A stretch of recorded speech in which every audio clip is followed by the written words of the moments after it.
না যে কে পুলিশ আর কে security guard বা অন্য সংস্থার লোক। পুলিশ সদস্যরাও আমাদের কাছে উদ্বেগ জানিয়েছে। লৌহ রঙের নতুন পোশাক পরিবর্তনের দাবি জানিয়েছে পুলিশ। অন্তর্বর্তী সরকারের সময় চালু হওয়া এই ইউনিফর্ম বদলাতে স্বরাষ্ট্র মন্ত্রণালয়ের কাছে অনুরোধ করেছে পুলিশ সার্ভিস অ্যাসোসিয়েশন। যে ওই পোশাকটির সাথে আমাদের কাজকর্মের এবং আমাদের পুলিশকে যে সহসায় চিহ্নিত করা। বিশ্লেষকদের মতে এই পোশাক পরিবর্তনের সিদ্ধান্ত ছিল হঠকারী। এতে অর্থের অপচয় ছাড়া তেমন কোনো অর্জন হয়নি। বর্তমান পোশাক নিয়ে অস্বস্তি প্রকাশ করে পুলিশ সদস্যরা পুরনো বা নতুন কোনো উপযুক্ত ইউনিফর্মে ফিরে যেতে চান। বিএনপি সরকার গঠনের এক সপ্তাহের মধ্যেই পুলিশ সার্ভিস অ্যাসোসিয়েশন এই দাবি তোলে। সংগঠনটির মতে অন্তর্বর্তী সরকারের সময় চালু হওয়া এই পোশাক বাহিনীর বেশিরভাগ সদস্যের পছন্দ নয়।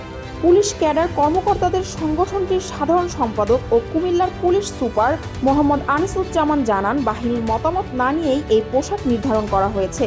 এতে পুলিশ সদস্যদের গায়ের রং, দেশের আবহাওয়া বা অন্য সংস্থার ইউনিফর্মের সঙ্গে মিলের বিষয়গুলোর বিবেচনা নেওয়া হয়নি।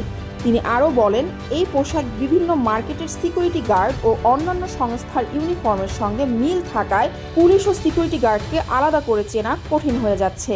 এছাড়া পুলিশ সদস্যদের অভিযোগ, পোশাকটি আরামদায়ক নয় এবং 2-3 বার ধোয়ার পরই রং নষ্ট হয়ে যায়, ফলে এতে বেশি অর্থ ব্যয় হচ্ছে। যদিও বছরে পুলিশ সদস্যদের 5টি করে পোশাক দেওয়া হয়, কিন্তু বর্তমান কাপড়ের মানের কারণে এই 5টি পোশাক 1 বছর ব্যবহার করা সম্ভব হবে না। বিশ্লেষকদের মতে পুলিশের পোশাক পরিবর্তনের মাধ্যমে অর্থের অপচয় ছাড়া আর কোনো বাস্তব সুফল পাওয়া যায়নি। সমাজ ও অপরাধ বিশ্লেষক তৌহিদুল হক বলেন, এই পরিবর্তনের কোনো প্রয়োজন ছিল না। এটি কি সত্যিই পুলিশ সংস্কারের জন্য করা হয়েছিল, নাকি কাউকে আর্থিক সুবিধা দেওয়ার উদ্দেশ্যে? এ নিয়ে প্রশ্ন রয়েছে। দেশের বর্তমান আর্থিক পরিস্থিতিতে এই ধরনের পরিবর্তনে বিপুল অর্থ ব্যয়ের যৌক্তিকতা নিয়েও প্রশ্ন রয়েছে। যথাযথ মতামত বাস্তবতার নিরিখে কি সিদ্ধান্ত গ্রহণ করলে সেটি পুলিশের সম্মান তার মন। ইশরাত জাহান, পিপল ভয়েস টেলিভিশন, ঢাকা। অবস্থার পুনরুদ্ধার ঘটবে, এই প্রসঙ্গগুলোকে প্রাধান্য দিয়েই সিদ্ধান্ত গ্রহণ করা।